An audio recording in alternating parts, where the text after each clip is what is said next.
तो चलिए शुरू करते हैं। अजय वर्मा जी, राहुल गांधी के बड़े सवाल हैं, होने भी चाहिए, पूछने भी चाहिए, पर रोज रोज एक ही सवाल पूछना और ऐसे समय में पूछना जब ऑपरेशन सिंदूर जारी है, हर बार पूछना कितने प्लेन गिर गए। आपने डिफेंस फोर्सेस की ब्रीफिंग सुनी होगी, आपको अब भी उस पर विश्वास नहीं है। बालाकोट के समय, सर्जिकल स्ट्राइक्स के समय भी नहीं था, अब भी नहीं है। और दूसरी बात, आप ही के पार्टी के 5 सदस्य ऑल पार्टी डेलीगेशंस में बाहर जा रहे हैं एक यूनिटी का फोर्स लेकर भारत की बात रखने। उस वक्त ये कहना हमारी फॉरेन पॉलिसी फेल है, अमेरिका ने इंडिया पाकिस्तान को इक्वल कर दिया। आपको लगता है कि ये सब कहने से आप देश का गौरव बढ़ा रहे हैं? जी नहीं, ये देश के लोग नहीं कह रहे, विदेशों के लोग भी कह रहे हैं।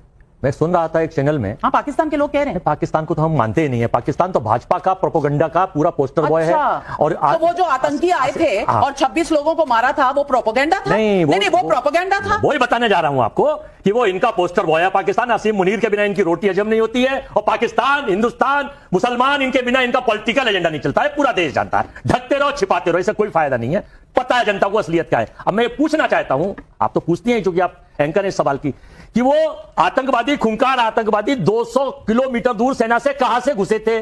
फिर उनकी 20 जगह आप चली जाए, मैं चली जाऊं, कश्मीर में चेकिंग होगी, आईडी पूछेंगे, वो हथियारों से लैस, हेलमेट पहनकर, पूरे सिस्टम पहनकर आए, नहीं पूछा गया। आप रोक लीजिए, क्योंकि आप तुर्की पर तो रोक लगा सकते हैं, 2-3 चीजें उसकी खत्म कर सकते हैं, लेकिन अमेरिका जैसे पावरफुल को आप नहीं डरा सकते, क्योंकि वो आपकी बात ट्रंप सरकार, मोदी साहब के मित्र हैं। मोदी नहीं आया। आपको दिल में दर्द हो रहा है? तुर्की की कंपनियों पर कुछ एक्शन हुआ, दर्द हो रहा है? हमें तो कोई दर्द नहीं हो रहा, हम तो चाहते हैं बिल्कुल। सवाल ये भी पूछना चाहती हूँ कि ये आप गोल गोल क्या कहना चाह रहे हैं कि किसी से पूछा नहीं, ये आपने कहा, आप ये कहना, ये तो पूछना चाहिए कि आए कहां से और वो पता क्यों नहीं चला, गए क्यों नहीं?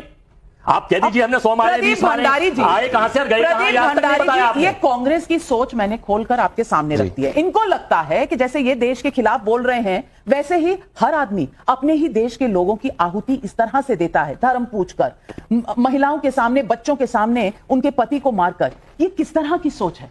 नविका जी, राहुल गांधी जी का रिमोट कंट्रोल हाफिज सईद और पाकिस्तान के हाथ में। ये कह रहे हैं ये पाकिस्तान इनका दुश्मन है। ये रहा हाफिज सईद, जो एलईटी सबसे बड़ा आतंकवादी है। ये खुलेआम मंच से राहुल गांधी और कांग्रेस पार्टी की तारीफ करता है। अभी देखिए, कांग्रेस में जो गुफ्तगू हुई है, कांग्रेस ने की है, बीजेपी से कहा है कांग्रेस। यही नहीं, अभी और सुनिए, में गुफ्तगू हुई है। मतलब हाफिज सईद पब्लिकली कहते हैं कि इनकी गुफ्तगू कांग्रेस पार्टी से होती है। कांग्रेस पार्टी को जब तक हाफिज सईद और पाकिस्तान और चीन विश्व में तारीफ ना करें, इनको लगता है कि विश्व साथ में नहीं है। ये इल्हान उमर के साथ में जाते हैं, जो एंटी इंडिया है, पाकिस्तान परस्त है, राहुल गांधी की करीबी। ये ज्ञान देते हैं। इनको दिक्कत इस बात की है क्योंकि राहुल गांधी 26/11 आतंकवादी हमले के बाद पार्टी कर रहे थे। इस बार सरकार ने पाकिस्तान के अंदर बम वाली पार्टी कर दी है, आसिम मुनी को बंकर के अंदर बैठा दिया है। इनको दिक्कत यह है कि इनके आका, जिनके साथ इन्होंने एमओयू साइन किया था, ये भारत के साथ में नहीं है, तो विश्व भारत के साथ में नहीं है। दिक्कत इनकी ये है। तो आज मुख्य बात यह है, और ये बात करेंगे हमसे गद्दारी, और इनकी असली गद्दार यहां पे जो डोकलाम के समय में चोरी चोरी छुपके छुपके चाइनीज एम्बेसडर के साथ में डिनर कर रहे थे और कह रहे थे कि हमारी फोर्सेस को थ्रैश कर दिया था, पर सच्चाई थी भारत ने डोकलाम में चीन की फोर्सेस को थ्रैश करके पीछे कर दिया था। तो जो जिनके नस्ल, जिनकी नीति और नियत पाकिस्तान परस्त रही है, हम उनको नहीं समझा सकते। 140 करोड़ देशवासी हमारे साथ है। बात रही सवाल की, पूछिए सवाल, परंतु नविका जी, क्या वो सवाल जानबूझकर पूछना जिससे पाकिस्तान का नैरेटिव आगे जाए, क्या वो देशहित है? जैसे ये चारे ऑपरेशनल डिटेल्स वाइस मेरे भाटी जी ने ऑलरेडी आर्मी की प्रेस कॉन्फ्रेंस के अंदर ये क्लियर कर दिया है, जो मैं आपके सामने रखना चाहता हूं। ये रही वो प्रेस कॉन्फ्रेंस का, जिसमें कि भाई हम ऑपरेशनल डिटेल्स नहीं शेयर करेंगे। तो अगर उन्होंने कहा है कि ऑपरेशनल डिटेल्स नहीं शेयर करेंगे, 3 बार 4 बार राहुल गांधी को कहने के बाद भी वो ये क्यों जानना चाह रहे हैं कि हिंदुस्तान के कितने जहाज गिरे? पूछना चाहती हूं, और दिल पर हाथ रख के बताइएगा कि क्या नेशनल सिक्योरिटी में पहले से इंप्रूवमेंट हुई है कि नहीं हुई है? चाहे आप बाहर से आने वाले टेररिस्ट का रिकॉर्ड देखें, या फिर लाल टेरर, यानी कि जो माओइस्ट टेररिस्ट होते हैं, उन पर जो ऑपरेशन 126 डिस्ट्रिक्ट में ये माओइस्ट नक्सलियों का इस तरह से बोलबाला था, अब वो 6 डिस्ट्रिक्ट में रह गया है। बावजूद इसके कोई इस तरह से मखौल उठाता है कि राफेल में तो नींबू मिर्ची लगे हुए हैं, कोई इस तरह से भी कहता है कि गंगा एक्सप्रेसवे में लैंडिंग कर रहे हैं, ड्रामा क्या चल रहा है, कोई इस तरह से कह रहा है कि भाई पोस्टर क्यों लगे हैं। मैं पूछना चाहती हूं, क्या इस तरह के संवेदनशील समय पर हम एकजुट नहीं दिख सकते? क्या हमें अलग अलग होकर दिखना है? पाकिस्तान हमारी तारीफ कर रहा है, आपकी बातें यानी कि विपक्ष की बातें कोट कर रहा है वहां पर, और हम हैं कि लोगों को औजार पर औजार दिए जा रहे हैं। उसके प्रश्न बनते हैं, उन्हें थोड़ा सा उठा देता हूं। पाकिस्तान के प्रश्न भी आपने उठाए, 2 लोगों की, पाकिस्तान के लोगों की बाइट भी दिखाई। इसके अलावा भी मैंने सुना, पीटीआई के सांसद को सुना, जो कह रहा था कि हमारी सेना का जब प्रमुख ही गीदड़ है तो सेना शेर की तरह कैसे लड़ेगी। ये पाकिस्तान का विरोधी पार्टी का सांसद कह रहा था, मैंने उसकी वीडियो सुनी। एक पाकिस्तान के बहुत बड़े पत्रकार और व्यंगकार हैं अनवर मकसूद, उनकी मैं एक वीडियो सुन रहा था, वो कह रहे थे पाकिस्तान नमक पैदा करने में दुनिया में दूसरे नंबर पे है, लेकिन नमक हराम पैदा करने में पहले नंबर पे। होल्डिंग क्यों लगाई जा रही है? मैं केवल ये सेना का अपमान नहीं है। जवाब देता हूं। बहुत सारे सवाल, प्रदीप भंडारी जवाब। ये अहंकार नहीं, विश्वास की बात है, क्योंकि 26/11 आतंकवादी हमले में के बाद में सेना का भी उतना ही शौर्य था, पर आपने सेना के हाथ बांध दिए थे और शर्मल शेख में जाके देश की सोवरेनिटी को सरेंडर कर दिया था। आपके मनमोहन सिंह जी तो जाके पूरे दुनिया में बोले थे, मैं तो बड़ा खुश हूं कि मैंने सेना के हाथ बांधे। पहली बात। दूसरी बात, सुन लो इनके सवाल का जवाब दे रहा हूं। सवाल पूछो बाकी जी, जिससे पाकिस्तान को फायदा हो रहा है। आपको जो आपने सवाल पूछे ऑल पार्टी मीटिंग के अंदर बता दिया गया, कहा कि भाई इसकी इन्वेस्टिगेशन हो रही है, परंतु आप ऑपरेशनल डिटेल्स क्यों जानना चाह रहे हो? आप मुझे बताओ कि सेना ने कह दिया कि एक ऑनगोइंग ऑपरेशन सिंदूर जो है चल रहा है, उसमें हम नहीं बता सकते कि हमारा कुछ लॉस है कि नहीं, हमारे सब साइलेंट सेफ है। उसके बाद एक नहीं, बंद करो, हाथ जोड़ के मैं मोदी साहब से गुजारिश करता हूं। दो नहीं तीन बार राहुल गांधी यही क्यों जानना चाह रहे हैं कि हिंदुस्तान का फिक्टिशियस लॉस कितना हुआ है? ये क्यों नहीं कह रहे कि पाकिस्तान का लॉस कितना हुआ है? पाकिस्तान से आप हमको क्यों कंपेयर कर रहे हो? ये रहा एग्जांपल, आपने बोला एक 2.5 फ्रंट वॉर की बात करी थी जनरल बिपिन रावत ने, वो 0.5 फ्रंट वॉर जो आइडियोलॉजिकली पाकिस्तान की बैटिंग करता है, वो है राहुल गांधी। जब कॉग्निजेबल ऑफेंस करेगा तो जेल भी भेज देंगे। ये रहा राहुल गांधी का यूएनएचआरसी के अंदर उनके बयान को कोट किया गया था पाकिस्तान द्वारा। एक भारतीय जनता पार्टी का नेता बता दो जिसके बयान को पाकिस्तान ने कभी भी एज एविडेंस इंटरनेशनल प्लेटफॉर्म पर इस्तेमाल किया। सिर्फ कांग्रेस का ही इस्तेमाल क्यों करते हैं, कांग्रेस के ही बयान को क्यों कोट करते हैं, जरा ये बता दो मुझे। मैं वैलिड सवाल, लेकिन मैं आपके थोड़े से फैक्ट चेक कर दूं। हर्षवर्धन त्रिपाठी जी, आप जरूर जवाब दीजिएगा, लेकिन फैक्ट्स का शो है तो फैक्ट्स बता दूं।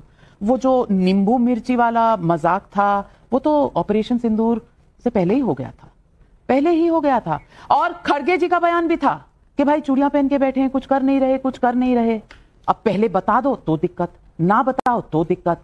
और इतनी बेताबी कि ट्रंप को मानना है। बार बार खंडन किया गया, पाकिस्तान ने भी खंडन किया, भारत ने भी खंडन किया कि ये फैसला सीज फायर का पाकिस्तान डीजीएमओ ने कॉल किया था भारत के डीजीएमओ को, उसके बाद हुआ है। ये बात कई बार दोहराई गई है, डीजी आईएसपीआर पाकिस्तान ने भी बोला है, लेकिन नहीं, हम उसे नहीं मानेंगे क्योंकि हमें इस देश को नीचे दिखाना है। हम ट्रंप की बात मानेंगे जो 9 बार बयान बदल चुके हैं, हम उनकी बात मानेंगे। और हम बात मानेंगे तो किसकी, हर्षवर्धन त्रिपाठी जी? फैक्ट्स की नहीं। हम बात मानेंगे और सवाल उठाएंगे तो यही बार बार उठाएंगे। ये कह रहे हैं कि हम सिक्योरिटी के सवाल, सीज फायर सवाल उठा रहे हैं, कितने जहाज गिर गए। पाकिस्तान को नाचना है, उनको इंफॉर्मेशन देनी है, चाइना को देनी है, किस लिए ये सवाल? नवका जी, मुझे लगता है कि अनवर पाशा साहब या तो भूल गए थे या अब उनको ध्यान में आ रहा होगा। आपने एक नींबू मिर्ची दिखाई, आपने एक बयान बताया, सिद्धारमैया जी से लेकर तारिक अहमद कर्रा तक और गांधी परिवार के दामाद रॉबर्ट वाड्रा तक क्या क्या बयान पहलगाम के तुरंत बाद आए थे। अगर उसको हम कहेंगे तो हमको भी शर्म आएगी। पता नहीं नेताओं को क्यों नहीं आती है, क्योंकि रॉबर्ट वाड्रा ने तो यहां तक कह दिया था जो आतंकवादियों की भाषा थी लगभग वही भाषा थी कि ये मोदी को मैसेज देने के लिए किया है।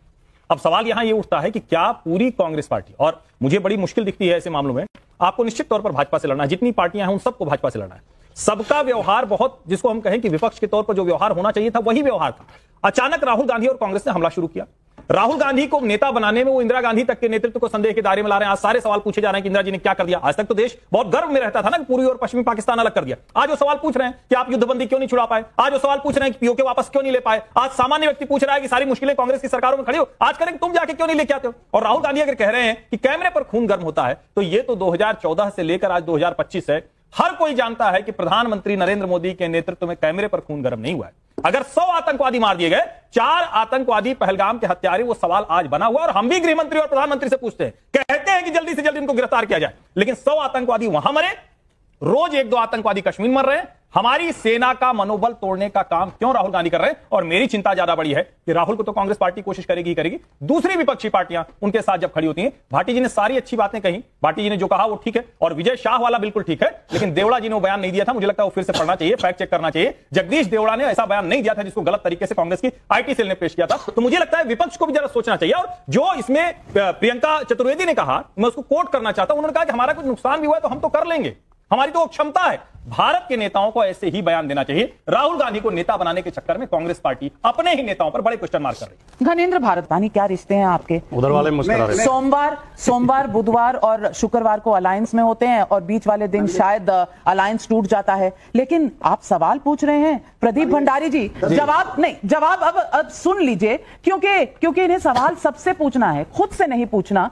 कि सिंदूर का मजाक हमने क्यों उड़ा। नविका जी, मैं वापस से कह रहा हूं, इनको जो राजनीतिक सवाल हमसे पूछना है पूछो, परंतु वो सवाल क्यों पूछते हो जिससे तुम जानबूझ के पाकिस्तान की मदद करते हो। 2016 में केजरीवाल जी ने प्रूफ मांगा था कि भाई प्रूफ कहां है, प्रूफ कहां है, प्रूफ कहां है। वो भी उन्होंने कहा था हम सरकार के से सवाल पूछ रहे हैं श्रेणी में। चलो कोई बात नहीं, इस पूरे घटनाक्रम का सबसे बड़ा स्टेक होल्डर विक्टिम है। मैं विनय नरवाल जी के, शहीद विनय नरवाल जी के फादर का वर्बैटम स्टेटमेंट पढ़ना चाहता हूं जो न्यूज एजेंसी ANI को दिया था ऑपरेशन सिंदूर के बाद में। उन्होंने बोला जो प्रधानमंत्री जी ने कहा और किया पाकिस्तान के खिलाफ, हम पूरी तरीके से उनके साथ में हैं और हम जरूरत है कि पाकिस्तान को मुंह तोड़ जवाब देना चाहिए और हमने पाकिस्तान को मुंह तोड़ जवाब दिया। तो ना मैं स्टेक होल्डर इतना बड़ा हूं, ना ये स्टेक होल्डर बड़े, ना कोई स्टेक होल्डर बड़ा है। इनको ओपन चैलेंज देना चाहता हूं, ऑपरेशन सिंदूर जब हमारी सेना ने किया उसका एक विक्टिम के परिवार को बता दो जिसने कहा आपके जैसे सवाल जो पूछ रहे हैं। दूसरी बात, पाशा जी आपने देशहित की बात करी, बिल्कुल देशहित की बात है, पर मुझे बताओ जब ये विजय वटेकर क्या बोलते हैं, अरे विजय वटेकर कि भाई 15,000 रुपए का मेड इन चाइना ड्रोन आया, आपने 15 लाख की मिसाइल का पैसा क्यों खर्च किया। इनकी सोच यह है कि भारतीय की जान की मूल्य क्या 15 लाख है,